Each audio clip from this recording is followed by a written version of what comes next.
Well, football is most certainly back, ladies and gentlemen. The Premier League back with a bang. So much box office. A 6-goal thriller at Anfield where a lot of stuff happened, actually.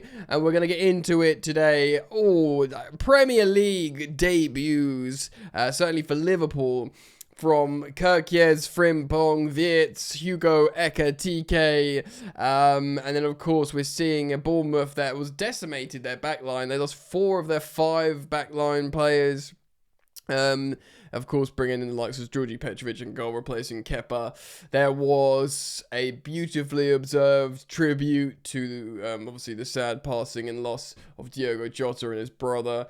There was sadly a negative side as well. We saw some racial abuse from a Liverpool fan towards Antoine Semenyo. The game was very briefly stopped and everyone was talked about it. I don't know why he wasn't removed, the guy. He managed to just stay in the stadium and keep watching, which I found very peculiar. Indeed, we saw Antoine Semenyo, who was subject to that racism, basically reply like a king, dunking on Liverpool with 2 incredible goals to make it 2-2. And then Liverpool coming good at the end with, of all people, Federico Chiesa in the 88th minute, and then Salah making it, wrapping up in stoppage. Incredible game, lots to get into, guys. At the point where Salah scored, I'm a Chelsea fan. I love games like this. Liverpool are amazing. Obviously, as a Chelsea fan, I would have loved Bournemouth to draw or win. But as someone who captained Mohamed Salah on FPL, it's always nice as a little sweetener at the end when they score if the game's already gone. But there's so much to talk about. The Liverpool defence, man, not so great. Florian Wirtz not having the best of debuts. Apparently no one gave the ball away as much as him. We could talk about him a little bit. Obviously an amazing footballer, but maybe will he take time? It looks like he's been, he's going to need to adapt to the Premier League. But if I tell you what, who does it, who looks mustard, is Hugo Ekitike, who will be thinking, yeah, Isaac, stay away, bruv. Anyway, welcome back. How you doing, mate? Daily content here on the channel. I'm trying to get to 20,000 subs before the summer's out, so thank you for joining me. Thank you for liking. And thank you for subscribing, because you are all most welcome. So here we go, gang. 4-2-3-1, as we all assumed this would be Arne Slot's new shape for the season to accommodate Florian Wirtz. And as you can see, out of the 4 attackers here on SofaScore, who are all very highly ranked and rated here, he was the Wirtz of them. Yeah, just let that one float. Andoni Iraola's new look cherries did suffer in defence with the new guys coming in. Georgi Petrovic, the £25 million man of Chelsea, who everyone thought was a lot of money, actually looks like, he's very, very good. Made some good saves. And of course, Antoine Semenyo. He's SofaScore's player of the match, as you can see here on the left-hand side of your screen. Like I said, having to. And look, man, look. We are in the modern age, big 2025. It's no longer, this fan base this fan base that, they are bad fans, they are bad fans. We've now bled into this neutral where every single club has got some bad eggs. You can't just say, it's the Scousers or it's Chelsea or like Millwall. Do you know what I mean? It's all clubs have got huge fan bases. People are becoming more liberal and tolerable as they should through time. And they've bad eggs in every club. I used to think Fulham was just all sort of happy clappers, and I've heard some crazy abhorrent stuff from some of their fans at games. So yeah, I'm not going to try and do it. Every club has got bad eggs, and it was a shame that Antoine Semenyo had to endure abuse, basically. So this is how they shaped up. Florian Wirtz presumably is in the free number 10. That touch map would dictate that. So look at Hugo Ekitike.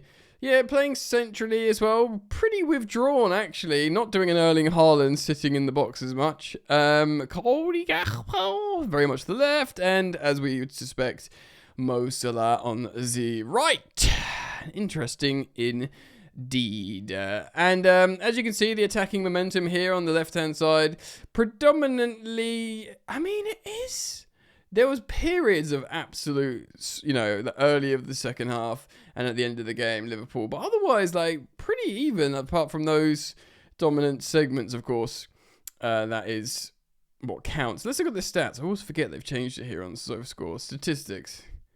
So 61%, which is about as you'd expect from Liverpool Anfield. They only just outrun. This is new. That's fun. They only just outrun Bournemouth. Bournemouth got 1.63 XG. To be honest, man, like Bournemouth, pretty big chances, 3 apiece.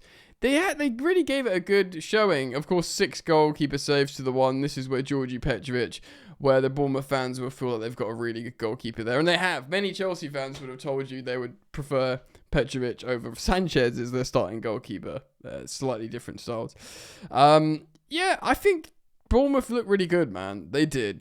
And to be honest, we'll speak about player performances because I find that interesting. Hugo Ekitike gets the goal in the first half. Kirkes gets a booking and he's making all kinds of crazy tackles at this point. So they're 1-0 ahead, and really it's that early goal in the second half from both of them excellent finishes, by the way, from Ekitike and Gakpo. Good goals. And Ekitike got 2 goal involvements. So people on FPL will start thinking, but you know who are 2 good goals? Antoine Semenyo. Both his goals were excellent. And this is, of course, after he's already had to go speak to the referee from the abusive fans. So he responded really, really well in terms of his finishing. He looks mustard still. We sort of forgot about Semenyo. I certainly did for a little while. I had him in my FPL. I think he might have gone off the ball a little bit in Cliver. Started getting a little bit more of the praise in Bournemouth. That guy, Carragher, said on comms, why is he bringing on Chiesa? That's very, very weird. He ends up putting in an excellent finish, which is essentially the winner in the 88th minute. Such an important goal. And a nice moment for him. That's his first Premier League goal, I think, for Liverpool, which is, goes to show you things did not go as is planned. And Mo Salah finishing it off. He gets his goal. He always gets his goal, doesn't he? Lovely finish on his weaker right foot as well. And after great amounts of running, Salah just still looks different gravy granules, doesn't he? He's just still top notch. Yeah, let's have a look at Salah. He covered 10k on the money. Did a 10k run for his ripe old age. That's pretty sweet. 17 sprints. Only 59 accurate passes, but I mean, he's a sort of transitionally risky player, trying to finishing moves. 2 key passes still. Really good game, to be honest. He's just mustard, mate. I want to speak about the 2 new boys, though, up top, Wirtz and Ekitike, because Ekitike was really impressive, a goal and an assist. He looked like he was really physically able to just sort of hang out in the 18-yard box as well as run around, although, to be honest, there's not that many touches in the 18-yard box. Physically up to the challenge, though. To be fair, his XG was over an expected goal, so yeah, he got the goal that you'd expect him to score. He still got the assist, and there was an expected assist of 0.02. Obviously, that's down to the finisher, but still, he mixed with it. He looked comfortable. He looked, made a couple of key passes. Very impressive indeed. Now, Florian Wirtz, a guy who saw a lot of the ball, as you can see. Yeah, he did run a lot. He does work hard. 11.4 kilometers. So he will work hard. 21 sprints. 70% pass, actually. He still made 3 key passes, which isn't awful. I think he got dispossessed a lot. Yeah. I mean, look, these are the kind of, let's be fair, these are the kind of players that do get dispossessed a lot. But this is, the majority of his ground duels he lost. He won 3. He didn't win any aerial duel. Maybe that's not his vibe, but still, he goes for 3. He loses all of them. He lost possession 19 times. Not the greatest. Didn't need to be in the end. Obviously, he's going to have time to bed in. But Liverpool get the points that they so need in just an absolute box office match, man. It had it all. Like I said, controversy. The handball, I nearly, because it wasn't on the thing there, the handball, I must say, it was 2 actions from the Bournemouth player, and the second action, he definitely swipes to grab the ball, but, so the intention is clear as crystal. Does he actually touch the ball? I don't know if he does. The first one, it might bounce up and hit his arm, and they're fair enough, whatever, they might not give that. But the second one, you can clearly see He's trying to swipe at it, but for me, I couldn't actually see him make contact. His fingertips get very close. Maybe he did. I mean, I saw on social media, a lot of people seem to think he did, but when I was looking at it, I was like, is he actually even touching the ball? Like, because you can see he wants to, but the intention, doesn't matter if you don't touch it. But absolutely, box office, thoroughly enjoyed it. The Premier League's back, and I'm happy. And I'm going to be covering it here, so keep it locked to Football Yannick, guys. Thank you, as always, for your support, for liking and subscribing. Let's get over 20k subs, and I hope to see you back here soon. Peace. You got to stop? Okay, I got it.